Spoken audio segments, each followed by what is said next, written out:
वाह मम्मी, ये कितना सुंदर घर है। क्या अब हम यहीं रहेंगे? हाँ बेटा, कैसा लगा आपको अपना नया घर? बहुत अच्छा है मम्मी, और बड़ा भी। हाँ मम्मी, मैं और भैया अब घर में खूब खेला करेंगे। अरे, मुझे कोई थैंक यू बोलेगा कि नहीं? और दोनों बच्चे अपने पापा से आकर लिपट जाते हैं।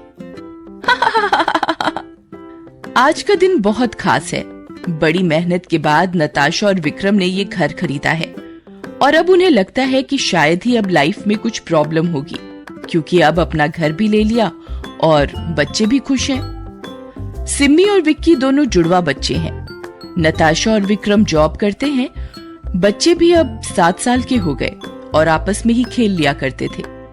अपने नए घर के लिए नताशा और विक्रम ने घर में हवन रखवाया, पर जिस पंडित जी को उन्होंने बुलाया था वह बीमार हो गए और सिमी भी बीमार हो गई। सिमी की तबीयत ठीक नहीं है और ऐसे में हवन का काम, मेहमानों की देखभाल।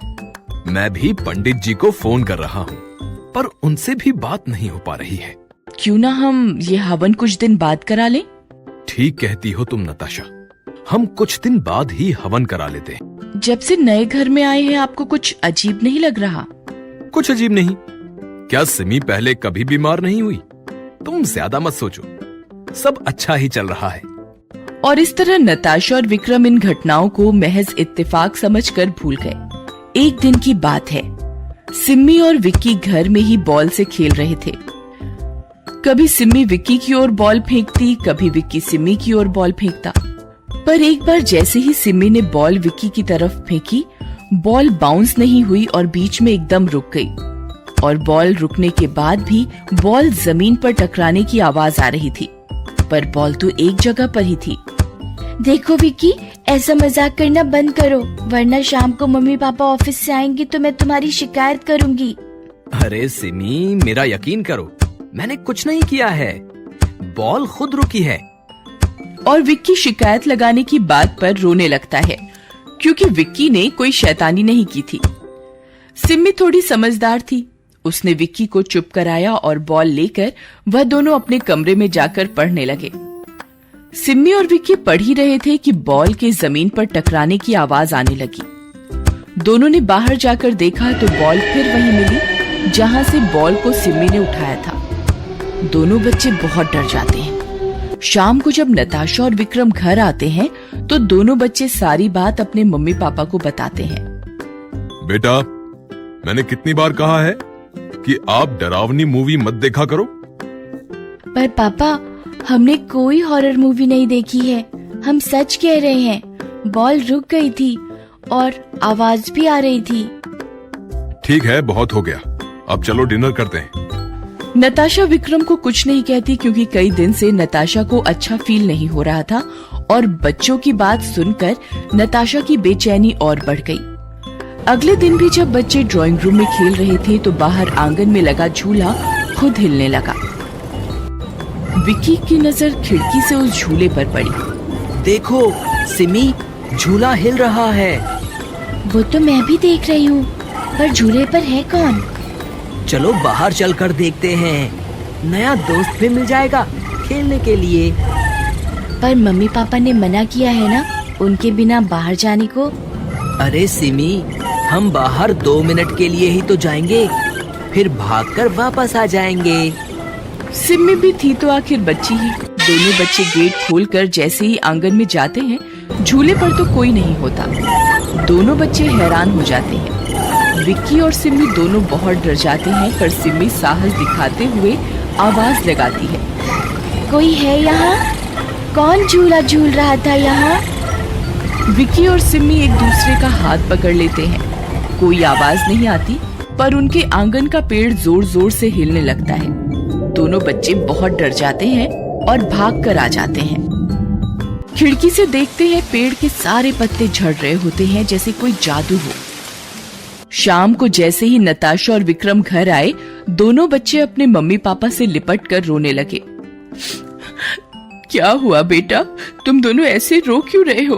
क्या हुआ, कुछ बोलते क्यों नहीं? इस बार बच्चों को रोता देख विक्रम भी बहुत परेशान होता है। तब सिमी अपने मम्मी पापा को सारा किस्सा सुनाती है। तब विक्रम घर के आंगन में, रूम में, ड्राइंग रूम में सब जगह कैमरा लगवाने की बात रखता है। इस पर नताशा बोलती है, हाँ ठीक कह रहे हो, कल मैं ऑफिस से छुट्टी ले रही हूं, आप भी कल छुट्टी ले लीजिए। ठीक है, मैं कल छुट्टी ले लेता हूं और ये सारा काम भी करा लूंगा। बच्चों ने भी उस दिन स्कूल की छुट्टी कर ली।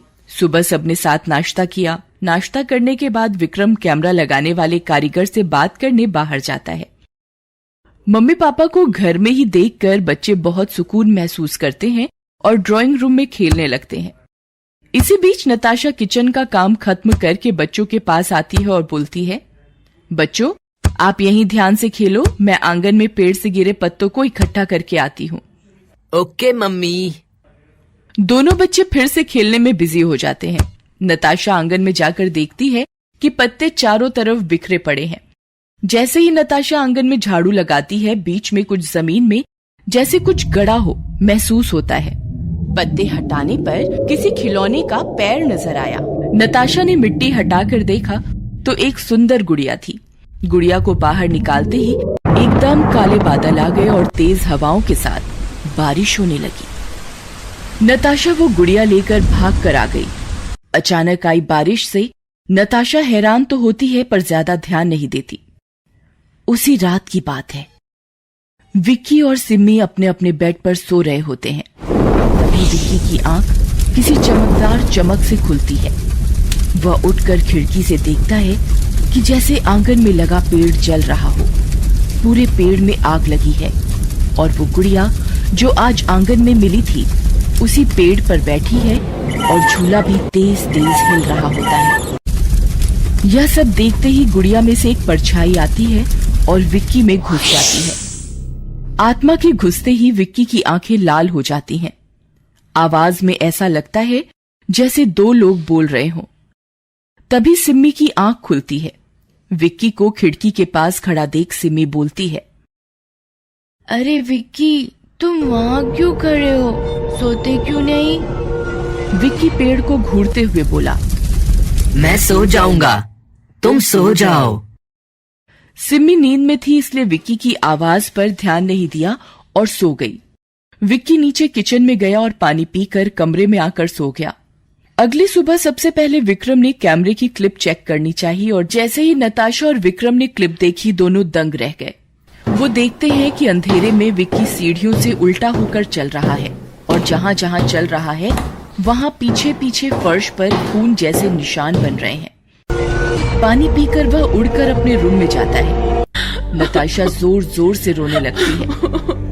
मैंने पहले ही कहा था यहाँ कुछ है, आज तक देखो हम हवन भी नहीं करा पाए हैं। तुम ठीक कहती हो, न जाने बच्चे दिन में कैसे अकेले रहते होंगे।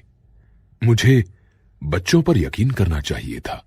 बच्चों के उठने से पहले ही विक्रम अपनी माँ को कॉल करते हैं जो रामपुर नाम के गांव में रहती थी। सारी बात बताने पर विक्रम की माँ बोलती है, बेटा तुम चिंता मत करो, हमारे यहाँ पहाड़ियों के ऊपर की तरफ एक प्रसिद्ध बाबा रहते हैं, वो जरूर कुछ न कुछ उपाय बताएंगे।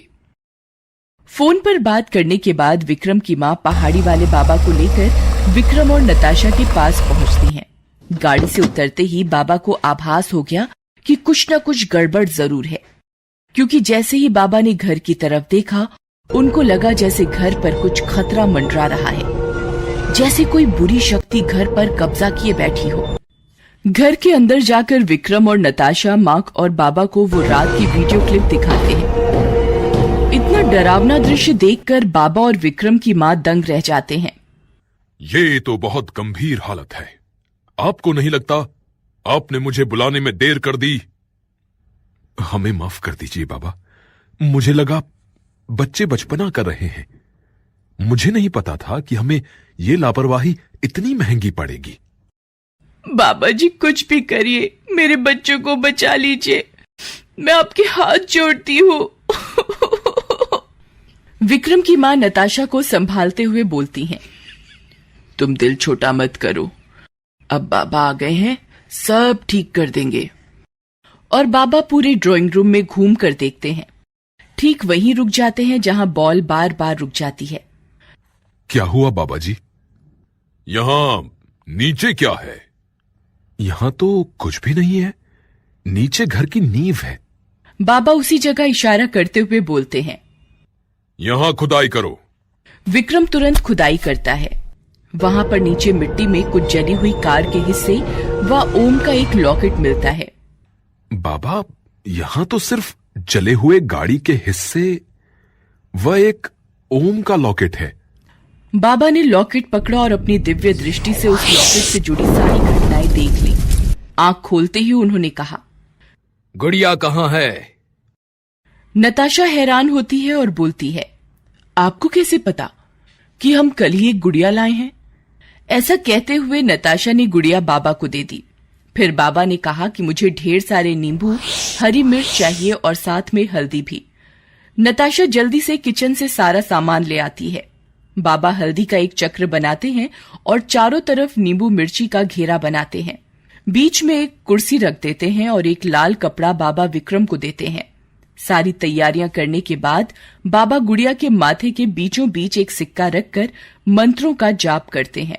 ओम क्लीम श्लीम चामुंडाय नमः। ओम क्लीम श्लीम ब्लीम चामुंडाय नमः। मंत्रों का असर होते ही सीढ़ियों से रात की ही तरह विक्की उल्टा होकर उतर आता है। बाबा अपने मंत्रों का उच्चारण और तेज कर देते हैं। ओम क्लीम श्लीम चामुंडाय नमः। वह आत्मा उस गोले के बीच में कुर्सी पर जाकर बैठ गई और बाबा के हाथ से इशारा करने पर विक्रम ने वह लाल कपड़ा विक्की की आंखों पर ढक दिया।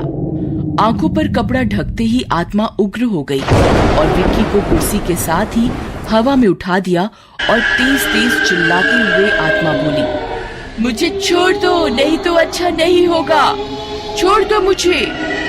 तब बाबा आत्मा से बात करते हुए कहते हैं, बाबा, पर तूने विकी के अंदर प्रवेश क्यों किया?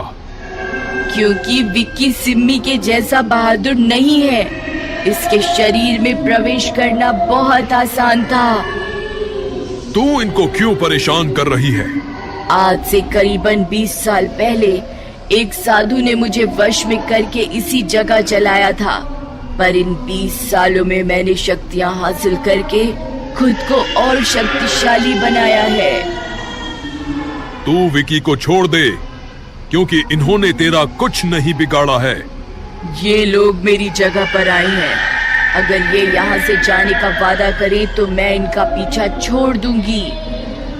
तब बाबा ने विक्रम और नताशा से कहा, देखो, ये आत्मा 60 साल से भी ज्यादा समय से भटक रही है। मैं इस आत्मा को इस घर में बांध सकता हूं, और आपको ये घर छोड़ना होगा। बाबा, मेरे विक्की को बचा लीजिए, हम तुरंत ये घर छोड़ देंगे।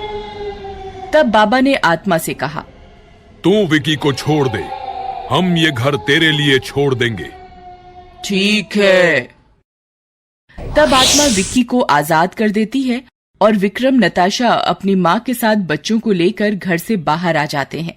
बाबा भी घर के बाहर गेट बंद करके ताले पर उसी ओम के लॉकेट को टांग देता है और घर के चारों तरफ हल्दी और भस्म का घेरा बना देता है, जिससे वह आत्मा बाहर ना सके। सब लोग गाड़ी में बैठकर वहाँ से बहुत दूर चले जाते हैं और आज तक वह घर बंद पड़ा है।